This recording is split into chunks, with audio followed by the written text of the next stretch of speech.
Hi guys, and welcome to our weekly wrap from Brand Swiss. This week we're going to talk about a number of different factors. We're going to look at the global economy. We're going to look at food prices in India, as well as yet another bold prediction from Elon Musk. Let's start with the global economy. There's been a number of events this week that are interesting. We had non-farm payrolls come out, slightly ahead of expectations. This shows that the US economy isn't quite cratering as fast as some had been fearing. I remember we had that GDP number coming out a little while back, a revision for the first quarter's estimate. First quarter had been estimated at 1.4. There'd been some hope it could go down to 1.3 negative. Unfortunately, it was down 1.5, so slightly worse than expected. But the fact that we are seeing this current number coming out, 360,000 jobs so added on to this economy in the last month, would indicate that we are probably in a reasonable holding pattern in the US at the moment, at least. We've also had some company news coming out. Big one is Microsoft. Microsoft has released results and they were slightly disappointing. However, the stock price has already come down quite significantly, so the market wasn't too perturbed about it. Remember, Microsoft is a large company. The large tech companies are not really suffering quite as much as some of the poorer tech companies. They are down. I mean, Amazon, Google, Microsoft are all down significantly over the last few months. But you compare them to some of the small to mid-cap tech stocks out there, I'm saying companies with 10, 20, 50 billion in market cap. Some of those companies are down over 70, 80% at the moment, so depends how you define mid-cap and small cap, but if you're not the multi-$100 billion kind of companies like Microsoft and Tesla and those kind of guys, I mean, the pain has been significantly worse than you've seen, for instance, from some of these mid-cap to small-cap tech companies out there. Like I said, however, the market wasn't too negative about it because, like I said, the prices come down and the market must have been anticipating some kind of slowdown in earnings. If you have prices falling, P ratios are going to be rising. If P ratios are quite high compared to history, the market is anticipating some effect on earnings. There's no other logic behind that. Also in news this week, we saw some local, we saw the announcement of our local petrol price, over 2 rand increase in petrol prices. We got 25 rand petrol now, basically. That's quite a painful, announcement. And the amazing thing about this is that until, just before the announcement came through, we were set to add on another 1.50 rand to this, 2 rand something increase because of the fact that, there were taxes that were basically held at bay for a couple of months by the government to help us, ride through what was considered to be a short period of high inflation and high fuel prices. It's now appeared that those are going to be a bit more longer lasting than had been hoped for. Therefore, the government basically was forced to keep off those prices for all those taxes for a little longer. They have announced that what they're going to do, because obviously bringing back a 1.50 rand tax is going to be quite painful in any market. They're going to bring it back in stages, like half an hour and half later. That is probably going to happen over the next couple of months. They've announced it already. When that does happen, and if fuel prices and the rand doesn't basically change much from here, we're seeing 27 rand, petrol price in South Africans. 27 rands a litre is quite expensive. It's going to make quite a big impact on the economy. We're already starting to see, issues. You guys know I've been talking about this food situation for months, but over the last, I think, a couple of weeks or so, month or so, I'm starting to see more and more mainstream, outlets talking about it. If you look at The Economist magazine, like the last issue, was talking about the coming food catastrophe. The Mail and Guardian is talking about a similar kind of effect right now. It's starting to filter into the mainstream awareness that there is going to be a big problem with food going forward. And the one thing I wanted to mention was food prices in India, because this is interesting, because India being as basically as poor as it is, and also having as vocal a population in terms of press and so on as it does have. You found in history, over the last several decades, that increases in things like the price of tomatoes has been really impactful in terms of political stability and pressure on the government. And the price of tomatoes in India have gone up, multiple since the same time last year. So we're talking about a massive increase in what's considered to be a staple in that country. This is something I think we're going to be seeing more of in places like Nigeria, in other places in Africa, and some places in South America as well. It's going to be a massive story going forward. You guys know I've already talked about the Sri Lankan situation.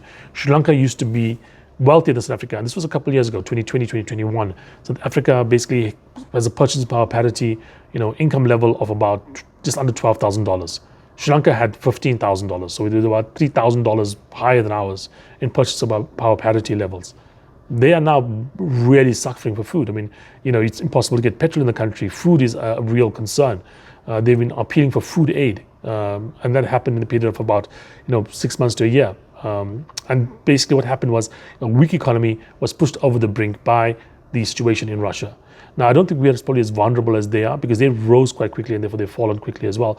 We have had more of a long-lasting build-up to the strength of the South African economy. But that being said, nobody can doubt that after what happened last year in June, that there are not vulnerabilities in this country that we have not fully come to terms with as yet.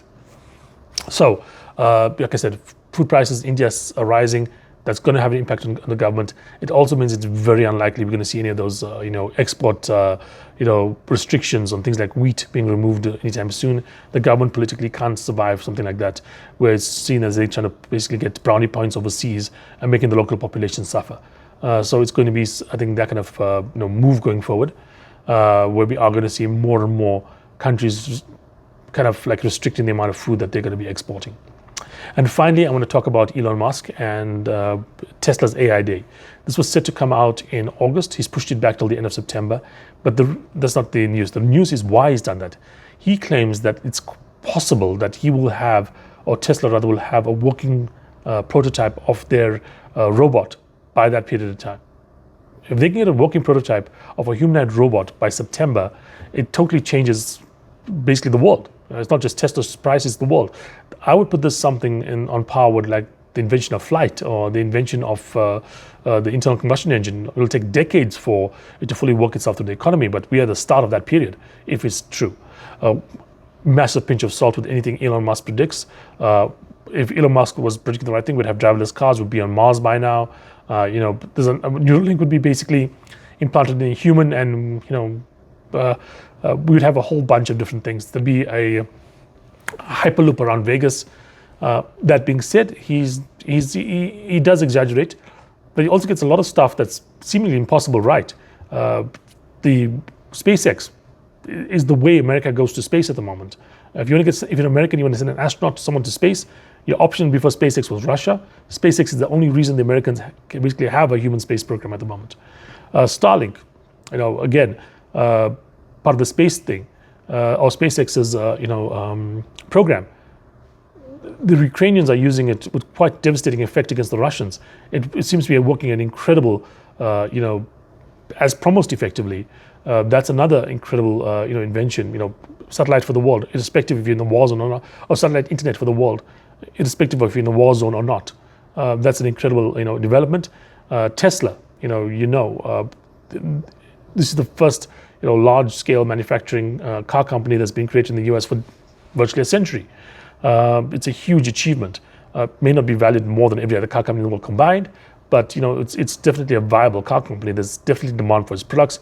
It actually has a real business, and it's making huge strides in places like Germany and China. Even Neuralink has had some interesting developments happening there.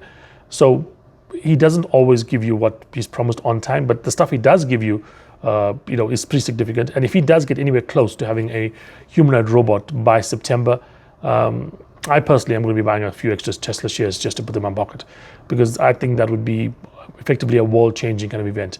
Because it's not like the car where you want to have a car, blah, blah, blah. This is a case of replacing actual labor, fast food restaurants, warehouses, construction, in the house, basically taking care of your elderly parents, helping them into the bathroom or not. Those kind of things are going to be viable if you have a humanoid robot.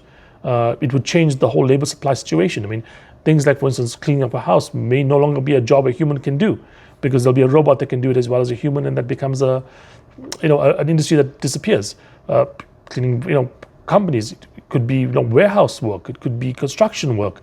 Fast food restaurants, maybe just hire or buy rather one of these robots, and then you can have a couple of workers replaced, a couple of workers that you are paying salaries every month to. So yeah, this is an incredible thing. We'll know quite soon. September is only a few months away. But like I said, if it does come through as he said it does, it's a global world-changing event. I would certainly be really interested to see that particular presentation. So that's me for this week. Thanks for joining us again at Rand Swiss, and we look forward to seeing you guys again next week, when hopefully we can talk a bit more about another positive week in the markets. Cheers.